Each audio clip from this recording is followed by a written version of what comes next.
네, 안녕하세요 여러분들 반갑습니다. 금융과 있는 접종을 누구보다 쉽게 알려주는 대기업 멘토 권혁철입니다.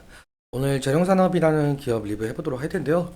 지금 오늘도 재룡산업이 하락을 하고 있죠. 그리고 지지라인도 깨진 것으로 보이고 있고, 그렇다면 우리는 다음 지지라인을 좀 생각을 해봐야 될 것 같은데, 그래서 제가 오늘 말씀드릴 내용은 이 다음 지지라인은 어디인 것인가, 그리고 수급적인 주체는 또 어디인 것인가에 대해서도 좀 상당히 중요한 것으로 보이고 있어요.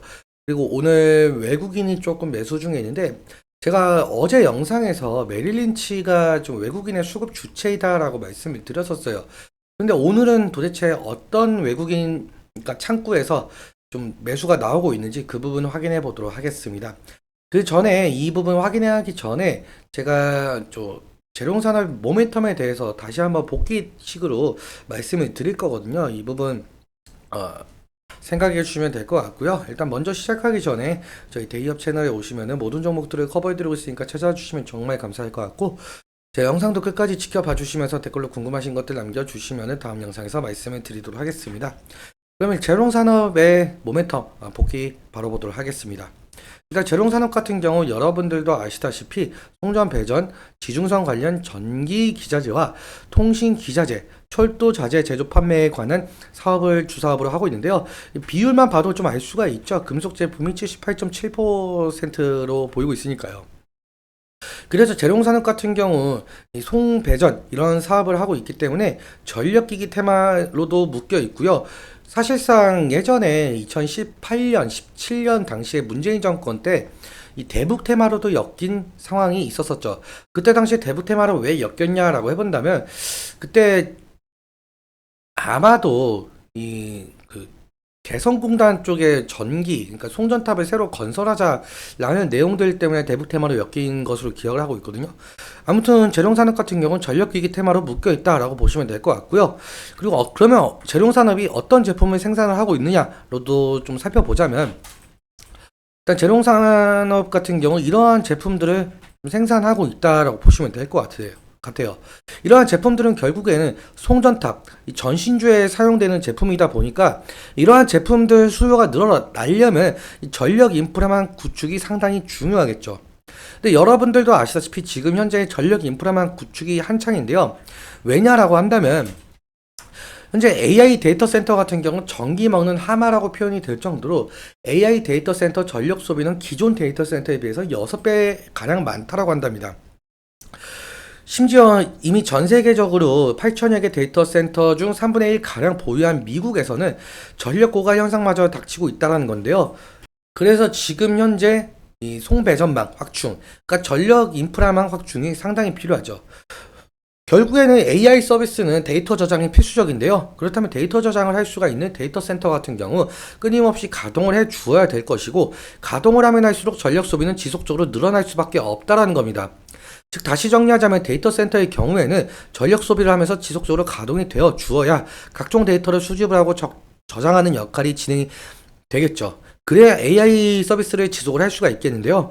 근데 지금 현 상황에서 기존 데이터 센터는 어느 정도 있는 편이긴 한데, AI용 데이터 센터는 상당히 시설이 부족을 하거든요. 그래서 지금 많은 기업들이 AI용 데이터 센터를 지으려고 하고 있습니다. 그렇기 때문에 전력 공급망, 이 전력 인프라망 확충이 시급한 상황이기도 하고요. 일단 태양광 발전이든 풍력 발전이든 원자력이든 화력이든 이 전기를 끌어오려면 결국엔 송전탑도 새로 설치해야 하고 전신주도 새로 설치해야 하는데요. 그렇다면 왜 송전탑을 새로 설치해야 할까 이죠. 전기 같은 경우 여기 보시는 것처럼 발전소에서 만들어지면서 일반 가정이나 회사까지 오게 되는데요. 이러한 복잡한 과정을 좀 거치고 있습니다. 사실상 송전탑이라고 한다면 전력 인프라만 구축에 상당히 많이 필요하거든요. 왜냐라고 해본다면 여기 보시는 것처럼 154kV의 송전탑은 좌우 100m, 345kV의 송전탑은 좌우 200m의 이격거리를 설정을 한다라고 한답니다. 그러니까 이 100m 간격, 200m 간격으로 송전탑이 설치가 되어야겠죠. 그리고 이 발전소에서 가정까지 오게 되는데 사실상 발전소부터 이 가정까지 거리가 상당하잖아요. 그래서 상당히 많은 송전탑과 전신주가 필요하다라고 볼 수가 있을 것 같습니다.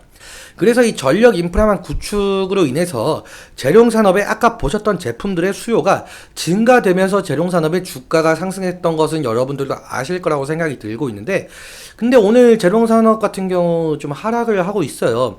그럼 차트 보면서 이어서 말씀을 드리도록 하겠습니다. 오늘 재룡산업의 흐름 마이너스 3% 가까이 좀 빠지고 있는 상황인데요. 일단 4%까지 정도 빠지다가 아래 꼬리가 달리면서 어느 정도는 좀 방어해주는 모습으로 보이고 있어요. 그리고 제가 어제 영상에서 이 지지라인 같은 경우 이 부분을 좀 생각을 할 수가 있다라고 말씀을 드렸었는데, 오늘 사실상 이 개파락이 뜨면서 이탈을 한 부분을 볼 수가 있죠. 그렇다면 우리는 다음 지지라인이 도대체 어디일까 라고 생각을 해봐야 될 것 같은데, 아마 60일 이평선 부근이 될 가능성이 높을 것 같습니다. 왜냐라고 해본다면 4월 26일 그리고 4월 27일 4월 29일이죠. 4월 29일에 이 부분을 좀 지지해주면서 29%까지 상승한 모습을 보여주고 있어요. 그렇기 때문에 이 부분에서 지지가 일어나면서 다시금 상승의 모멘텀이 나올 수가 있을지 그 부분 자세히 지켜봐야 될 것 같고요. 오늘 같은 흐름 보자면은 지금 개인 같은 경우 지금 아직 나와야 집계가 되어 있지 않은 상황인데요. 외국인 같은 경우 13,000주 정도의 집계가 되고 있죠. 좀 더 자세히 보자면 재룡산업 같은 경우는 메릴린치에서 24,940주가 매수 중에 있고, 그리고 외국계 합계가 53,500주거든요. 근데 여기서 좀 더 자세히 보자면 이 메릴린치와 JP모건 서울에서 지금 매수가 나오고 있다라고 보시면 될 것 같아요. JP모건 서울에서 18,000주 정도 매수가 나오고 있고, 메릴린치가 24,940주가 매수가 나오고 있어요. 사실상 제가 어제 영상에서 외국계 수급 주체가 거의 대부분 이 메릴린치라고 말씀을 드렸었는데요. 다시 한번 보자면 여기 보시는 것처럼 제가 4월 26일로 설정을 했어요. 왜 그러냐라고 해본다면 사실상 4월 26일부터 상승을 했기 때문이죠. 그렇기 때문에 제가 4월 26일부터 기간을 설정을 했고요. 4월 26일자로 보면은 누적 순매수가 17만 주죠. 지금 외국인이 재룡산업에 17만 6천 주 정도 4월 26일부터 매수가 들어오고 있는데, 그러니까 오늘로 합하자면은 이 대부분의 매수세가 메릴린치 그리고 JP모건 서울에서 오늘 들어온 것을 볼 수가 있으니까, 그럼 JP모건 서울에서는 어느 정도의 수급이 들어왔는지 좀 살펴보자면 한 4월 26일부터 7만 주 정도 매수가 들어오고 있습니다. 그러니까 메릴린치와 JP모건 서울에서 대부분의 외국인 매수세가 보인다라고 볼 수가 있겠는데, 사실상 여러분들도 아시다시피 메릴린치 같은 경우 예전에는 이 단타를 많이 한다, 그래서 메릴린치의 수급이 들어오면은 좀 안 좋게 본다라는 말이 있었잖아요. 그래서 근데 메릴린치가 지금까지 계속적으로 매수하고 있는 모습을 보이니까 뭐 다른 이유가 있을지 않을까 하는 생각도 들고 있긴 하고 있습니다. 이 부분에 관련해서는 제가 뭐 메릴린치 소속도 아니고 외국인이 아니다 보니까 뭐 정확하게는 나와 봐야 알겠지만, 그러니까 메릴린치에서 이렇게 매수세가 나온다는 점 인지해 주시면 좋을 것 같고요. 그리고 만약에 메릴린치에서 매도세가 나온다고 한다면 재룡산업의 주가에 좀 부정적인 영향을 끼칠 가능성이 높겠죠. 그래서 이 메릴린치 수급이 가장 중요하다라고 볼 수가 있을 것 같습니다.